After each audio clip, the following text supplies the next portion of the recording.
Hi, everyone. Thank you so much for being here with us today.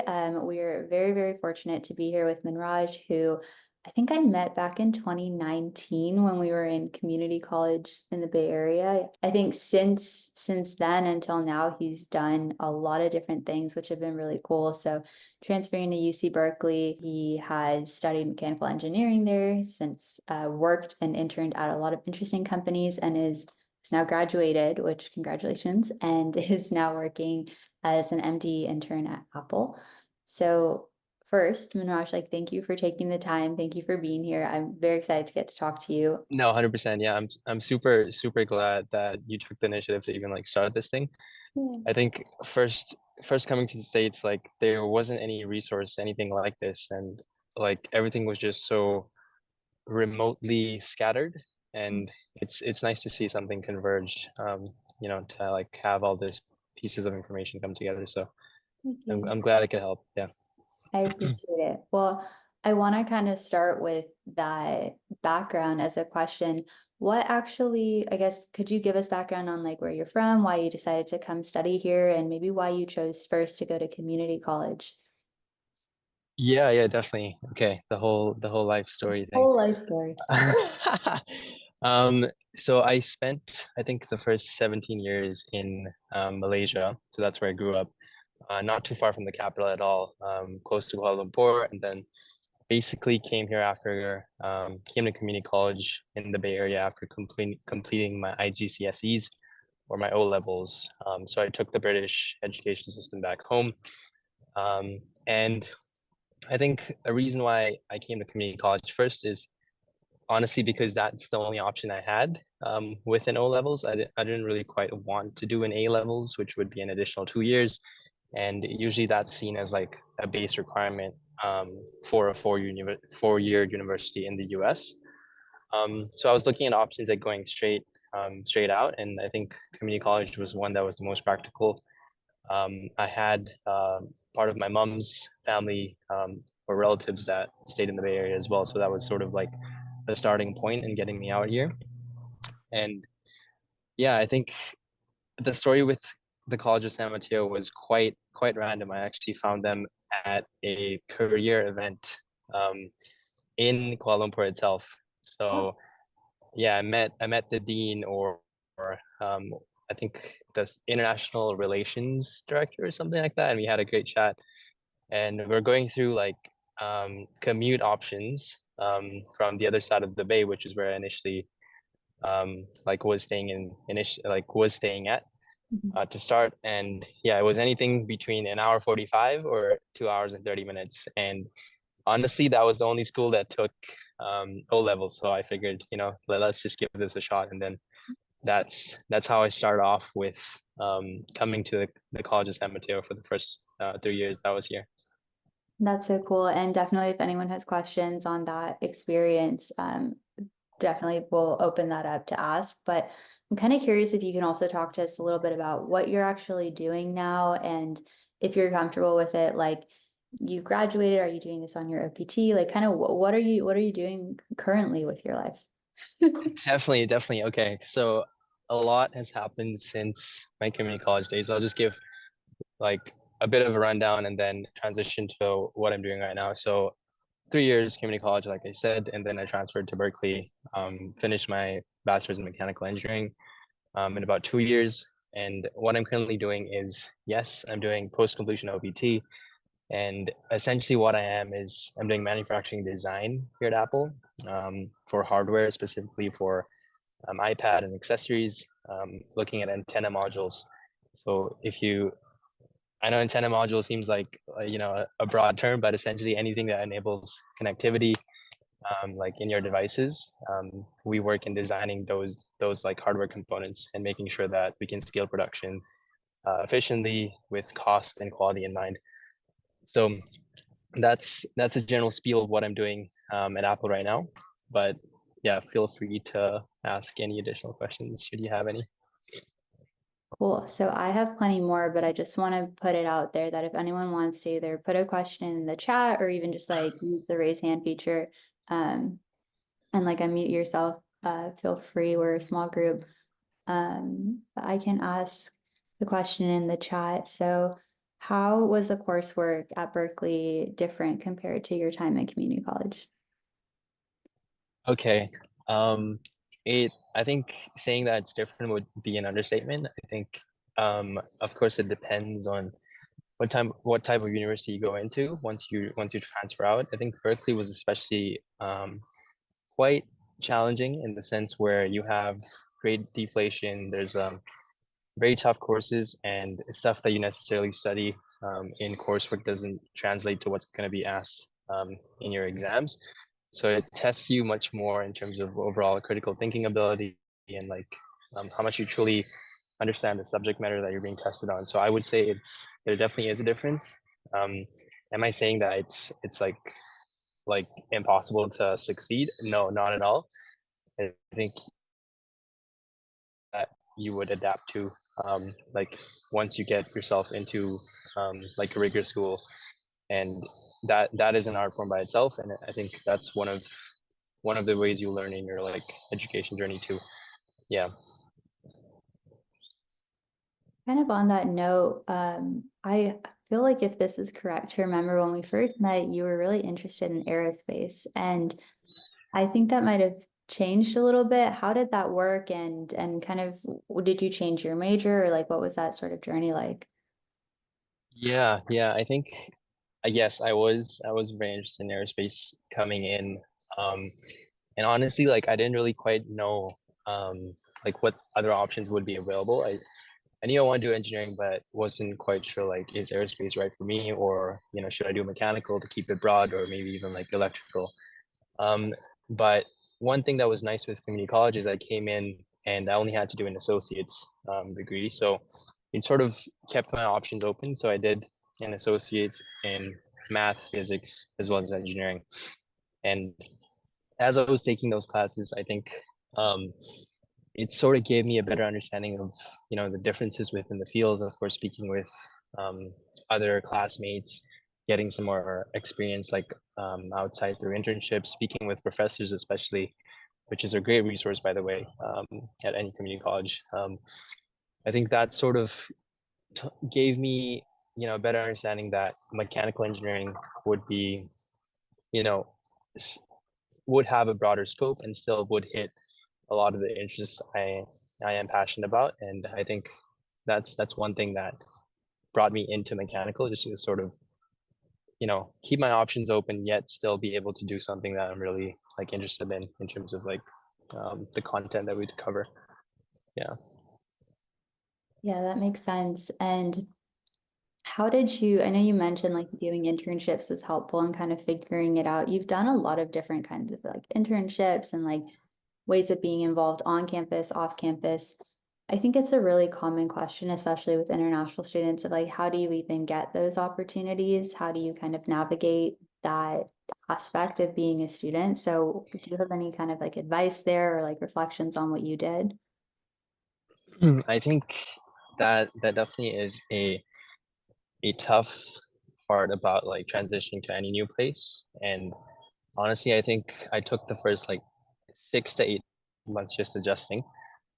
Because like the first thing you need to make sure is like, can I get to school? Can I, cope in classes before even like thinking about, you know, how do I extend beyond academics, right? Like in terms of other opportunities. So honestly, for me, I think a lot of the initial opportunities I was given was through like friend groups that I was immersed in. And I think this is where it's so important to like have a good group of like friends who are supportive and like, can sort of direct you in the right um, path per se. Because I didn't really have an understanding of like where resources would be scattered coming into like this new place without much like point of reference or point of contact, right? So speaking with people who have been there a longer time than I was there, and sort of like sharing opportunities, sharing resources was one way sort of like acclimatized, if that's the right word. And I think one thing led to the other. Um, you know, I spent I think a lot of time at the campus bookstore, for example. That's like the first on-campus job that I had, and then that made, that indirectly made me have to be on campus for longer. And as you're on campus for longer, which is like a pretty good thing if you're looking for additional opportunities, because then you would be naturally exposed to like events that would be happening. Because like for community college, for example, we would share this single main, I think, exhibition hall or something, and you would always be aware of like if something else was happening, down in the next couple rooms, and if you can just like sort of sneak your way in, sort of ask questions, like um, try to network in that manner, just like put yourself out there, and that's one way I sort of met more people and more faculty, which led to then a position for tutoring in like the um, the math department at the community college, which then led to like positions with a physics professor in terms of research and like working in drone technology, for example, um, which then made me understand more about the field and like specific aspects of like engineering, which I had no idea about previously. So it's sort of having more time on campus, like sort of scouting additional opportunities, and really just go like keeping an open mind and like going from one opportunity to the next and to the next, and sort of being adaptable, if that makes sense.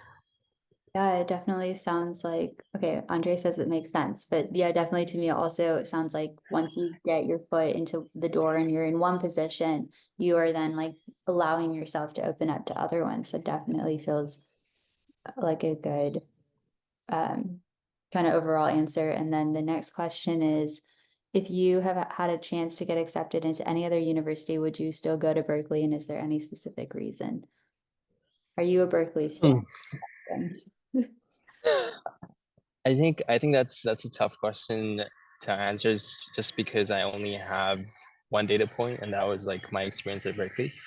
And I think like Ariana, you could probably vouch for Stanford a bit as well, because I know the experience is completely different, but um, yeah, I think of course there's always some sort of curiosity um, with my experience being different in in a school that wasn't as like hardcore academics and like pretty ingrained in grades.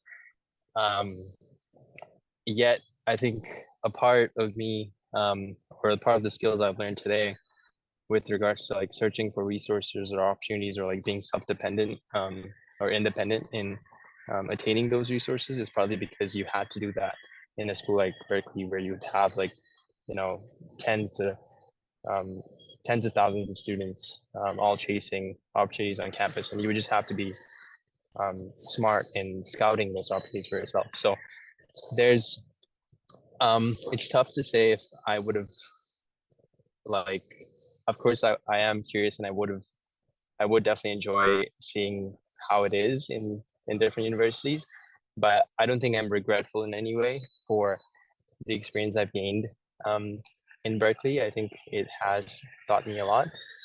Um, and yeah, there's just so many. There's a lot of ups and downs, right, with any university that you choose, and it's hard to. I could go down a rabbit hole only quantifying the negatives, but I I don't want to do that to like sort of push you away from going to a UC specifically, or um, to so if you're considering Berkeley, for example, um, yeah, I think there's merits for each university, and um, it, it is subjective, and I think if you have any specific questions on the experience, I'd be happy to like sort of dive deeper, if that makes sense.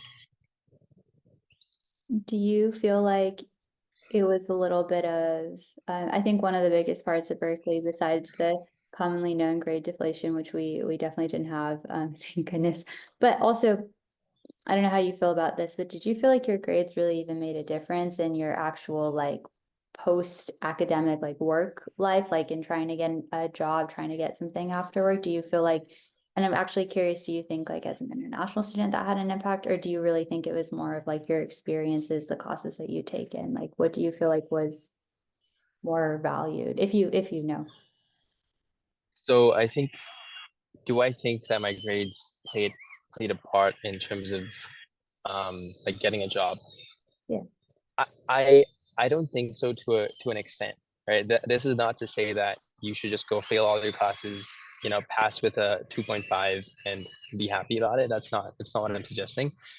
But I think you need to be smart in terms of like optimizing for how much time you want to be spending studying and how much time you want to be spending, either in clubs or networking or going for events and like making memories at school. Because ultimately, like that's where you're going to be looking back on and actually cherishing.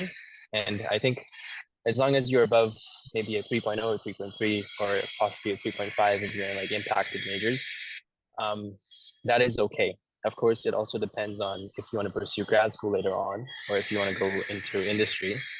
Um, there's a lot of caveats for both examples. But I think for me, like the more time I spent studying or mastering a specific subject didn't really translate to improved odds of finding a job. I think improved odds of finding a job was like a lot of time spent on LinkedIn, with cold messages and cold, um, basically reaching out via like in-mail or just sending people connection requests that were tailored to each position, sort of getting mutual connections. Um, and honestly, like for example, funny story with the Boring Company and how I got that internship. Um, this was in my junior year. I didn't have any position lined out for the summer until up to like about February or March, and I was sort of panicking because everyone else was like, "Oh, you should have something confirmed by December, Yeah. or you're screwed," right? And I was like, "I'm applying to so many positions. I'm sending out applications, but I'm not hearing back." And and I wouldn't say this is if you're international or you're not international, because there's no way of them identifying that based on your resume alone, you know. And to be frank, I don't think companies are allowed to sort of initially like disqualify you or something. I think I'm not sure if that is. I think Ariana, you're probably more aware of that whole process, but um, what I did was I on a Friday evening I was just like I was, down to the wire. This was like in April, and I was sort of on this frenzy of LinkedIn messaging, and I messaged a recruiter at the Boring Company, and I was like, "Hey, you guys are doing super cool work."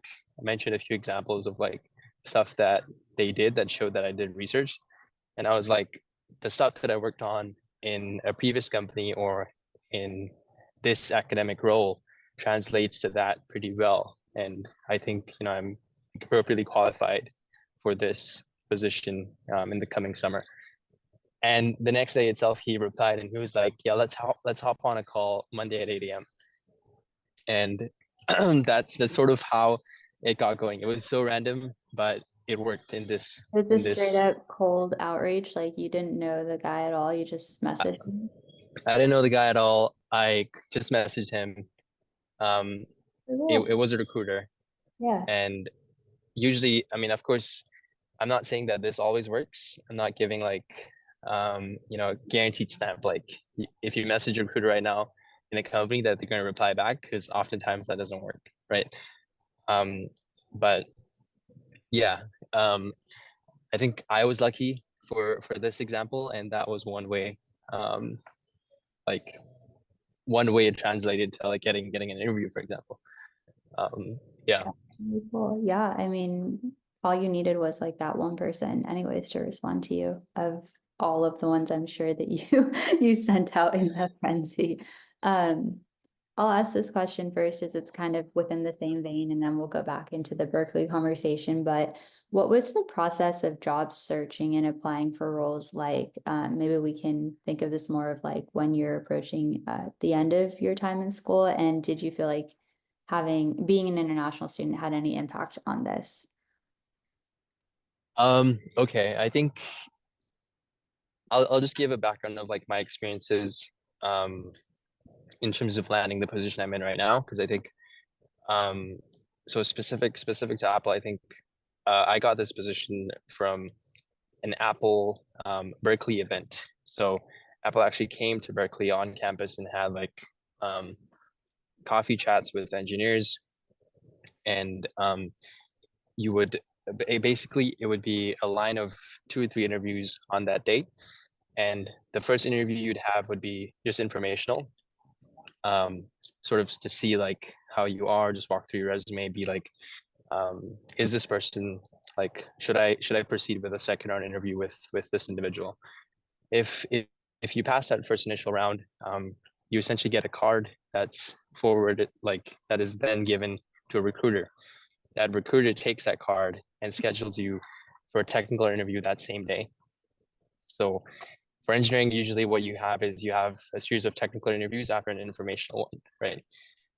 So for my example, I had this informational interview at like 9:30 in the morning.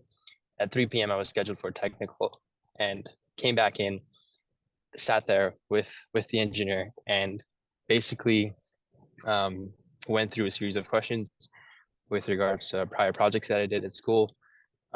He gave me like specific test examples related to like the job and the function, and sort of tried to gauge if I had some fundamental concepts that would apply, if I had understanding of those. And from there on, you would then be scheduled for a second round interview, which is what happened like virtually. And for my case, since it was basically a 12-month, or it is basically a 12-month co-op, it stops at two interviews. But it is different for full-time positions post graduation, because you would often have additional rounds of interviews, or you would even have group interview sessions in person, right? Because I think for a company hiring a full-time position, for a full-time position, it's at higher stakes for them, because it's sort of an indefinite employee, of course pending good performance and all that, right? So I can't specifically speak about full-time recruiting. I think I was quite focused on having a couple gap years prior to pursuing my master's, um, which is sort of the route I went in.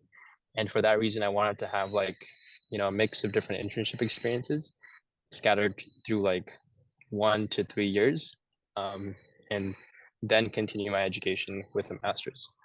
That's Yeah. so, yeah, no, I definitely think that's such a cool option to just be aware of and like recognize that you don't need to be necessarily recruiting for a full-time role if that's not where if you have the second plan and you want to take the time. I think that is something even I learned that you can do like technically co-ops or internships after you graduate, which I think we literally just Victor and I spoke about the other day because that's not I think well advertised or like well known. Um, Yeah. Yeah, definitely. And I think, I mean, a part of this is like you have to sort of hedge your risk, right? Because I think full-time recruiting is much more cyclical. It depends on like the current job market situation and all that. And when I was graduating in like May this year, it didn't seem all too good, especially in software, and even more so like I think tech in general. So I found a long-term internship to sort of be, a safe bet in terms of putting me ahead for the next 12 months, in a position that I could still like grow and fully learn in the industry that I would be interested in. So you always got to see like relative opportunity with that regard. If a full-time position is not available to you, and you do see yourself continuing your education like down the line, like you have a master's application that you're sort of confirmed for or have been accepted into, you could use that then to sort of qualify for an internship, which is usually not as cyclical, but then again, it depends on the company, right? Super interesting. So just a couple of quick Berkeley related questions, but are there a lot of international students at Berkeley? And do you feel like Berkeley provided good resources for international students like general support or clubs? That that's a good question. I think so. On clubs and organizations in Berkeley as a whole, there are definitely a lot. of clubs out there, but I think many of them are very impacted in the sense where you often find like 10 to 20 people applying for like 3 to 5 seats. And it's again this sort of competition whirlwind where you have to apply, you have to sit through like several events, you have to come for like informational interviews, and it's like a mini job hunt within school, and it doesn't take away the stress in any way, for it just adds to it, you know. And oftentimes this process is required for the clubs that are actually impactful, the clubs that have like extensive networks that can put you ahead with regards to like job hunting, or getting ahead post school life, right? Whereas there's also a bunch of fun clubs that you could just like, spend your free time in, and those are of course not as competitive.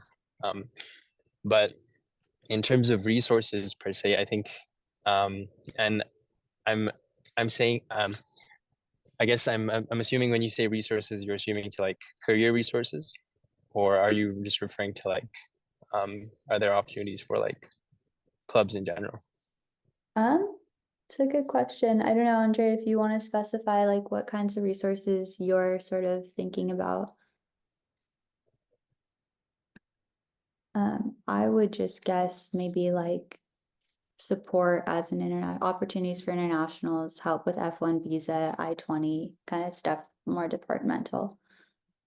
Gotcha. So stuff like that, yeah, there's a whole division called the Berkeley International Office that, you can essentially like send your requests in, and they reply within like 3 working days. And anything with regards to like F1 visas or I-20s, they're pretty informative, and they do help pretty well, and they do have additional informational sessions with regards to like post completion OPT while you're still in school, CPT, making the most out of like H1B eligible companies.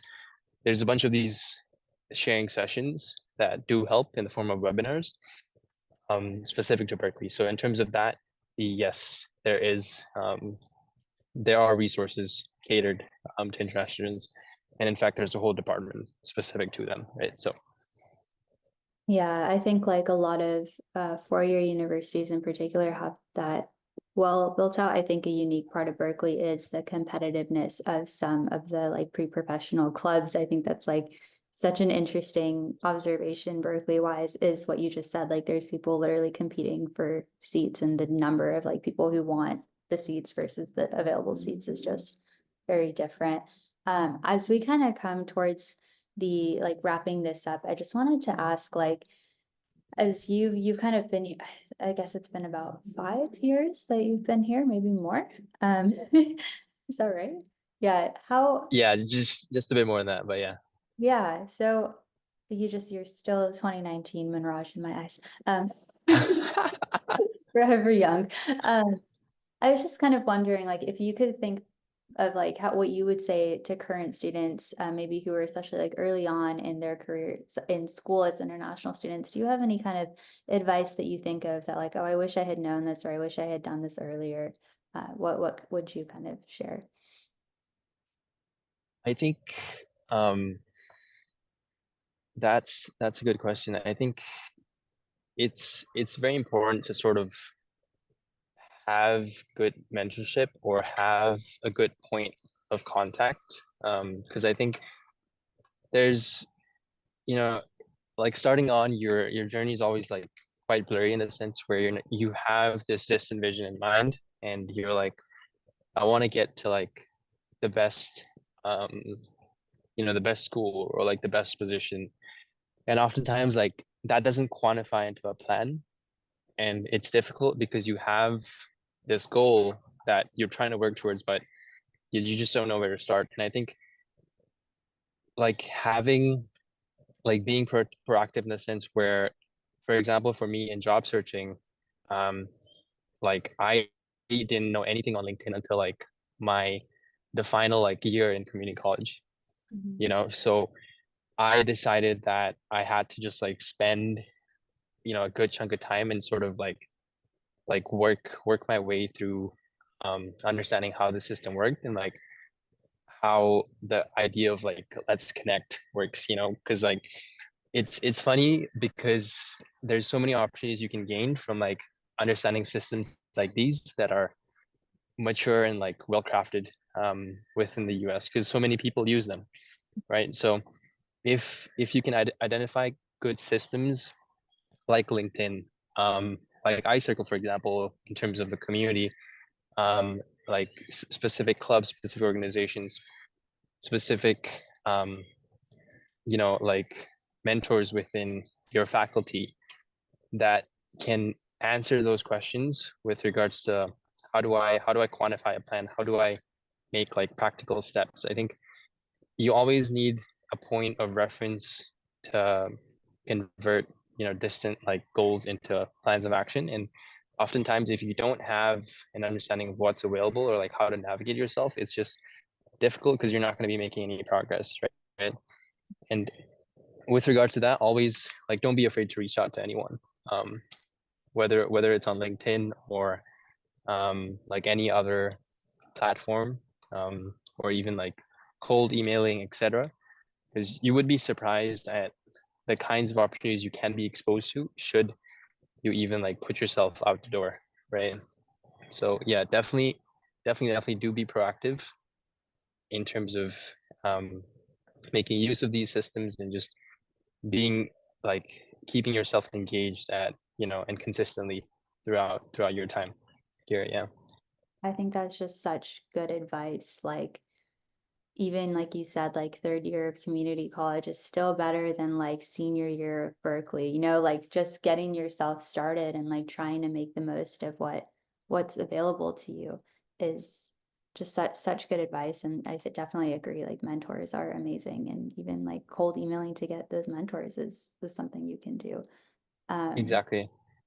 And it's not to say that when like let's say you're graduating in May and it's like January and you don't have LinkedIn, you don't have any point to start that, it's not the end of the world, right? Like I've seen people in those positions like just put in the work and ask questions or like even clarify your situation to your like the people around you, and you'd be surprised how like word of mouth can spread, and like if people are in a position to support you and like help put your name forward, I think they generally do tend to do that, and that can go like such a long way in terms of helping you as well. So exactly. yeah, yeah, No, they don't, people don't know how to help you if you don't ask for it. So that's right, right. well, we have just like 3 more minutes, but I don't know if there's any last kind of thoughts you want to leave us with. I just want to leave us with thank you so much. This has like been so helpful to me. I knew it would be like talking to you every time. It's always like so insightful. But just thank you for your time. And if you have any final kind of thoughts to leave us with, that would be great. No, I mean, thank you so much for even like putting on a platform like this as well. Like I think we've always chatted throughout community college, like you've always been interested in the sort of international school experience and like how this ties in, how this plays out with regards to like finding a job in the US or even like navigating like post transfer life. And it's so interesting. Like there's a lot to dive into, but there's not necessarily like a system built around that, um, and something that's concrete, right? So I think that's where like what you guys are currently working on comes in, and I'm like very happy to support or like try to sort of add value in this way. And I'm glad that we could just like sit in on this informal chat. If any of you guys have like additional questions as it comes to navigating your journey, whether you're still looking into the US or like you're currently here job searching, looking at transferring or applying to specific places, opportunities, like feel free to reach out, um, whether on LinkedIn or like any other social Building that up platform. on Icicle, guys. I'll drop the link whenever Vitor is done. Yeah, yeah. But in the meantime, if anyone here wants to reach out to Manraj, or if you can't find him, you're welcome to reach out to any of our Icicle platforms and we'll connect you guys. Yeah, be proactive if you want to chat. Amazing. Well, thank you again. I'm so appreciative of all of this. Thank you guys for coming. If you're watching the recording, thanks for watching all the way. And hopefully you got something out of this. And just thank you all for being a part of Icicle. Yeah, this is just so cool. So thank you again. Hope you have a great rest of your workday, Manraj. Hopefully not too much left, but yeah, have a good weekend, everybody. Thanks, guys. Bye.